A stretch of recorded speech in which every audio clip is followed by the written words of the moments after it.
ഈ കോസ്റ്റ്യൂംസ് ഒക്കെ എങ്ങനെ ഒപ്പിക്കുക? അല്ല, അത് റെൻറ്റിന് കിട്ടും. പിന്നെ അല്ലാത്തത് ഞാൻ തന്നെ സ്വന്തമായിട്ട് ഉണ്ടാക്കും. അത് ഞാൻ സിനിമ കണ്ടതിന് ശേഷമാണ് ഞാൻ തീരുമാനിക്കുന്നത്. അല്ലാതെ നേരത്തെ കോസ്റ്റ്യൂംസ് എടുത്ത് വെക്കാറില്ല. അത് സിനിമ ഡിമാൻഡ് ചെയ്യുന്നുണ്ടെങ്കിൽ റെൻറ്റിന് കിട്ടും കോസ്റ്റ്യൂംസ്. ഇല്ലെങ്കിൽ അവൈലബിൾ മെറ്റീരിയൽസ് വെച്ചിട്ട് ഞാൻ തന്നെ ചെയ്യും. പിന്നെ എനിക്ക് പെർഫെക്ഷൻ ആവശ്യമില്ലല്ലോ, അത് എക്സാജറേറ്റ് ചെയ്തിട്ടാണ് ഞാൻ കാണിക്കുന്നത്. അപ്പോൾ ഏകദേശം അതിൻ്റെ ഒരു ഫ്ലേവർ പിടിച്ചിട്ടാണ് ചെയ്യുന്നത്. അതെ അതെ. ഏതെങ്കിലും മൂവിക്ക് വേണ്ടിയിട്ട് ആ ഒരു പ്രോപ്പർട്ടി കിട്ടാൻ കഷ്ടപ്പെട്ടിട്ടുണ്ടോ? ഇല്ല, കാരണം എനിക്ക് എക്സാക്ട് പ്രോപ്പർട്ടി ആവശ്യമില്ലല്ലോ. അപ്പോൾ അതുമായിട്ട് ക്ലോസ് റിസംബ്ലൻസ് ഉള്ള ഏതെങ്കിലും വെച്ചിട്ട് അഡ്ജസ്റ്റ് ചെയ്യും. ഫോർ എക്സാമ്പിൾ ഇപ്പോൾ കങ്കുവയിൽ സൂര്യ ഒരു വുളൻ പിന്നെ ജാക്കറ്റ് ഇട്ടിട്ടുണ്ടായിരുന്നു കൊടുത്ത്. അപ്പോൾ അതൊക്കെ ഭയങ്കര എക്സ്പെൻസീവാണ്. അപ്പോൾ റിവ്യൂവിന് വേണ്ടിയിട്ട് അത്രയും വുളൻ ജാക്കറ്റ് വാങ്ങാൻ പറ്റുമല്ലോ, ഇവിടെ അത് ആവശ്യമില്ലല്ലോ, നമ്മുടെ ക്ലൈമറ്റിന് ആവശ്യമില്ല.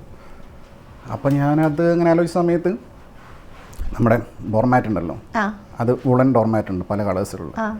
അപ്പോൾ അത് ഞാൻ റൗണ്ട് നെക്ക് കട്ട് ചെയ്ത് അത് ഇട്ടു. അപ്പോൾ അത് അത്രയും സിമ്പിളായി ചെയ്യാൻ നമുക്കൊരു ആ ഒരു ഐഡിയ കിട്ടിക്കഴിഞ്ഞാൽ സിമ്പിളായിട്ട് നമുക്ക് ഉണ്ടാക്കിയെടുക്കാൻ പറ്റും. അപ്പോൾ എപ്പോൾ മുതൽ ആക്ച്വലി ഇങ്ങനത്തെ എന്തെങ്കിലും ഒരു സാധനം ഇൻക്ലൂഡ് ചെയ്താൽ നന്നായിരിക്കും എന്ന് തോന്നിയത്?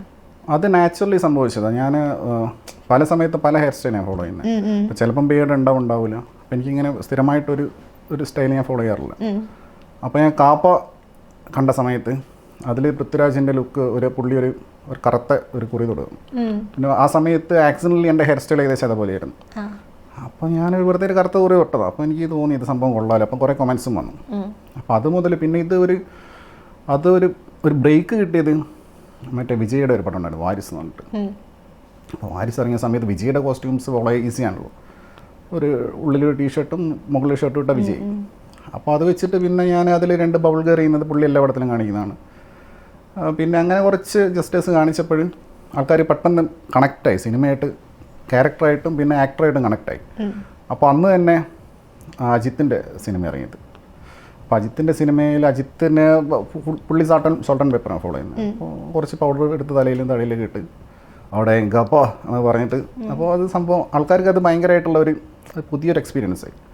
അപ്പോൾ പിന്നെ എല്ലാത്തിലും ചെയ്ത് കഴിഞ്ഞാൽ എന്ത് കാര്യം നമ്മൾ ഓവർ ഡൂയിങ്ങിന് ആൾക്കാർക്ക് മടുക്കും, അല്ലെങ്കിൽ ശ്രദ്ധിക്കില്ല. അപ്പോൾ സിനിമ ഡിമാൻഡ് ചെയ്യുന്നുണ്ടെങ്കിൽ ഐ ഫോളോ ദാറ്റ്.